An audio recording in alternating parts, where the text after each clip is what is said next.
Hey everyone, welcome back to the channel. In this video, I'll show you how to remove your Apple ID from other devices in less than a minute. So, let's get started. First, unlock your iPhone and open the Settings app. At the very top of the screen, tap on your Apple ID name. Now, scroll all the way down.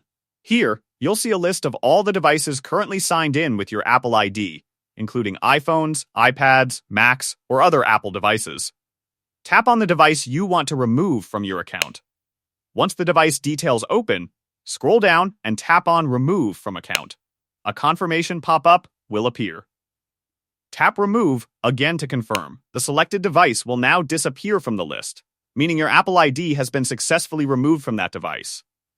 You can repeat the same steps to remove any other devices that are no longer associated with your Apple ID. And that's it.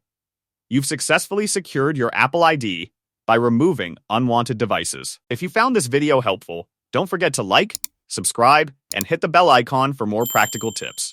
Thanks for watching, and I'll see you in the next video.